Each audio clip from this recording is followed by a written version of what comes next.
देश की राजधानी से सटे नोएडा से महज 50 किलोमीटर की दूरी पर यमुना एक्सप्रेस के पास रबुपुरा कुछ दिनों पहले तक एक सामान्य कस्बा था, बिल्कुल पुराने देहाती कस्बे जैसा। लेकिन पिछले करीब एक हफ्ते से यहाँ पिपली लाइव फिल्म जैसी हालत बन गई है। इसकी वजह है हिंदुस्तान की सरहद के उस पार से 4 बच्चों के साथ आई पाकिस्तानी बहू। अगर आप भी उत्तर प्रदेश से जुड़ी सारी खबरें सबसे पहले जानना चाहते हैं तो हमारे चैनल उज्ज्वल यूपी को तुरंत सब्सक्राइब करें।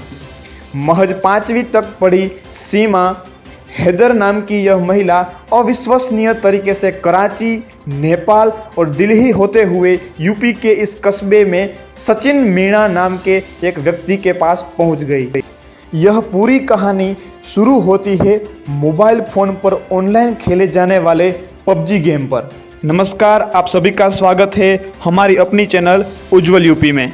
इस चैनल पर मिलेगी आपको उत्तर प्रदेश से जुड़ी सारी खबरें एवं भारत देश और विश्व से जुड़ी महत्वपूर्ण खबरें।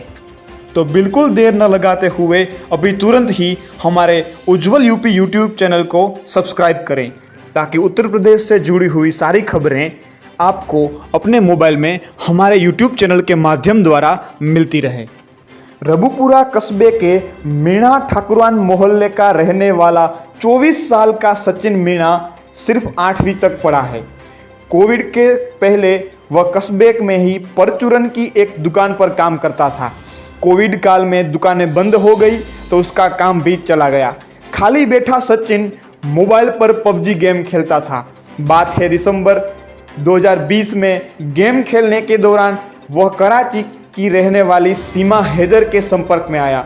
गेम खेलने के दौरान दोनों अपना माइक्रोफोन ऑन करके रखते थे। इस दौरान वे एक दूसरे से बात भी किया करते थे। गेम चैट पर भी बातें किया करते थे। रोजाना 3-4 घंटे वे गेम खेलते थे और एक दूसरे से बात भी किया करते थे। कराची की रहने वाली सीमा हैदर शादीशुदा है और उनके 4 बच्चे हैं।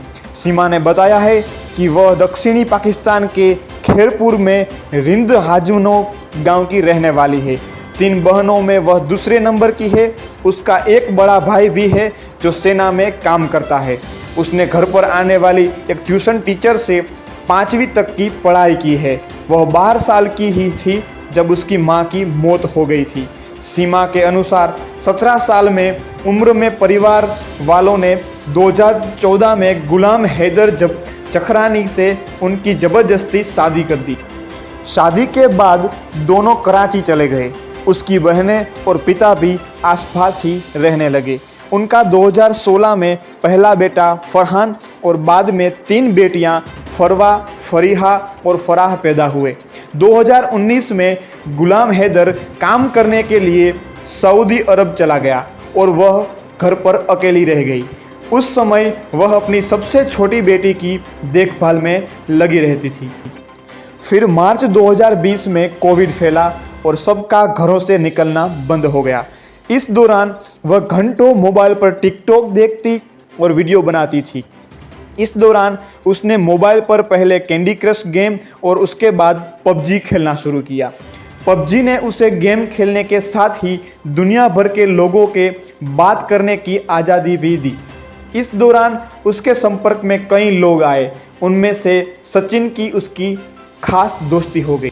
सीमा ने उसे बच्चों से वीडियो कॉल पर मिलवाया। जब किसी वजह से सीमा उससे फ़ोन पर बात नहीं कर पाती थी तो उसके भाई को कॉल करती थी। सीमा बताती है कि एक बार उससे सचिन की कॉल मिस हो गई। इससे वह इतना नाराज़ हुआ कि उसने अपने सभी सोशल मीडिया अकाउंट से ब्लॉक कर दिया। उसका नंबर भी ब्लॉक कर दिया। उसे मनाने के लिए सीमा ने अपनी बाईं कलाई काट ली। कटी हुई कलाई की फ़ोटो जब उसने सचिन के भाई को दिखाई तब जाकर उसने उसे अनब्लॉक किया। इस बीच दिसंबर 2020 में सीमा के पिता की मौत हो गई। सचिन उससे मिलकर सांत्वना देना चाहता था, इसलिए उन्होंने गदर फिल्म के बारे में आपस में बात की कि कैसे तमाम बाधाओं के बीच भी भारत में रहने वाला लड़का पाकिस्तान में रहने वाली लड़की से मिलता है। इसलिए उन्होंने भी सभी कठिनाइयों से बीच मिलने का फैसला किया। सीमा के अनुसार उसने अपना पासपोर्ट बनवाया और फरवरी 2023 में भारतीय वीज़ा के लिए अप्लाई किया, लेकिन उसे वीज़ा नहीं मिल पाया और फिर उन्होंने नेपाल में मिलने का फैसला किया। सचिन ने 8 मार्च को कश्मीरी गेट से काठमांडू के लिए बस पकड़ी। उधर सीमा ने शारजाह होते हुए काठमांडू के लिए फ़्लाइट ली। 10 मार्च को दोनों काठमांडू पहुंच गए। सबसे पहले दोनों ने गदर फिल्म देखी और अगले दिन पशुपतिनाथ मंदिर में शादी कर ली। 1 हफ्ते तक वे काठमांडू में पति पत्नी की तरह रहे। सीमा ने माथे पर सिंदूर लगाकर भारतीय पहनावे में फ़ोटो खिंचवाए और इंस्टाग्राम पर वीडियो अपलोड किए। इसके बाद वह हमेशा के लिए सचिन के पास आने के लिए पाकिस्तान लौट गई। कराची लौटने पर सीमा ने सबसे पहले एक ट्रैवल एजेंट से अपना घर बिकवाने के लिए बात की।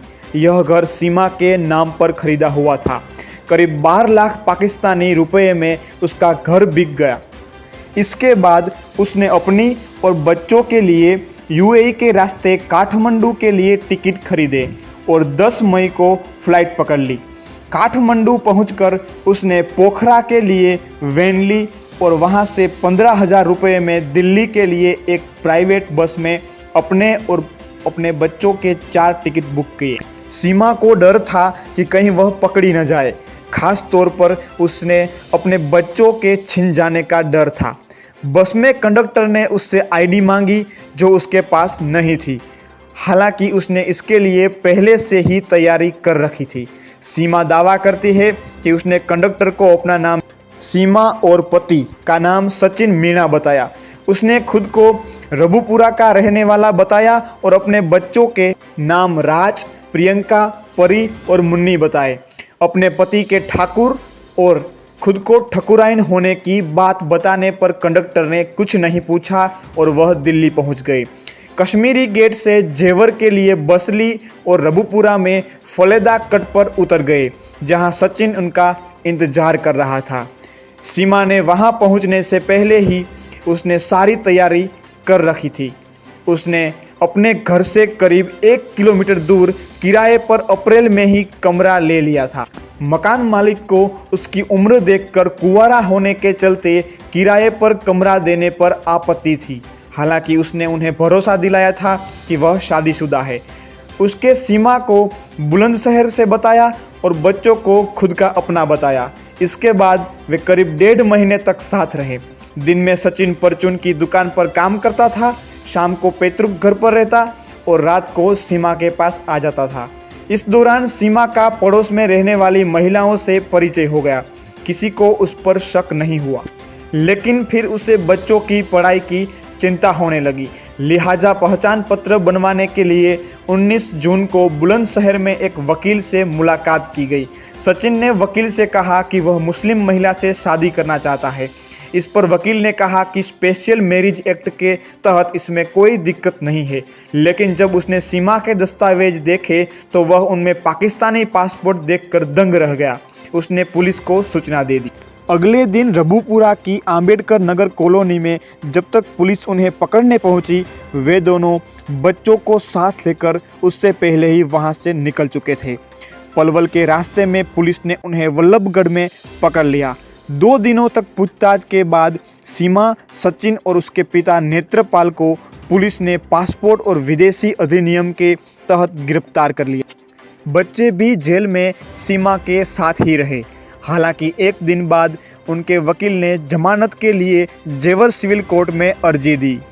जूनियर डिवीज़न जज नाजिम अकबर ने पहले सचिन के पिता नेत्रपाल और अगले दिन 8 जुलाई को सीमा और सचिन को भी जमानत दे दी। जज ने उन्हें कहा कि वह अपना पता न बदले और देश न छोड़े। सीमा ने सचिन के पैतृक घर का पता दे रखा था, तो दोनों जमानत के अगले दिन से फिर पैतृक घर में आ गए। जेल से जमानत पर रिहा होने के बाद खुद सचिन का भाई अपनी कार से सभी को लेकर घर आया। पाकिस्तानी बहू लाने पर सचिन के घरवालों को उस पर गर्व है। कस्बे के ज़्यादातर लोगों ने भी सराहना की है। हालांकि कुछ लोग सोशल मीडिया पर उठाए जा रहे सवालों से दुविधा में है। डीसीपी ग्रेटर नोएडा साद मियां खान ने बताया है कि पाकिस्तानी महिला सीमा हैदर के दस्तावेजों की जांच की जा रही है और उसके आधार कार्ड LIU के पास वेरिफिकेशन के लिए भी भेजा है। इस मामले की जांच यूपी STF समेत दूसरी जांच एजेंसियां भी कर रही है। उधर सीमा के पति गुलाम हैदर ने PM नरेंद्र मोदी से अपील की है कि उसकी पत्नी को वापस पाकिस्तान भेज दिया जाए। उसने सीमा के साथ जबरन निकाह करने की बात को नकारा है। उसका कहना है दोनों ने घर से भागकर लव मैरिज की थी और उसका इकरारनामा भी उसके पास है। सीमा का कहना है कि अगर वह वापस लौटी तो वहाँ के लोग उसे पत्थर मारकर मार डालेंगे। उसने पूरी तरह से हिंदू धर्म अपना लिया है और जैसा सरकार चाहेगी वह वैसा ही करेगी। और सीमा ने यह भी बताया कि वह भले ही यहाँ की जेल में रह लेगी लेकिन वहाँ पाकिस्तान वापस नहीं जाएगी। तो आपको क्या लगता है, सीमा ने पाकिस्तान से भारत आकर सही किया या गलत? कमेंट बॉक्स में कमेंट करके हमें ज़रूर बताएं। तो देखना ये रहेगा कि हमारी भारत सरकार सीमा को भारत में रहने देगी या उसको पाकिस्तान वापस भेज देगी। तो बस आज की वीडियो में इतना ही। जल्द ही मिलते हैं एक नई वीडियो के साथ। तब तक देखते रहें उज्जवल यूपी YouTube चैनल। नमस्कार।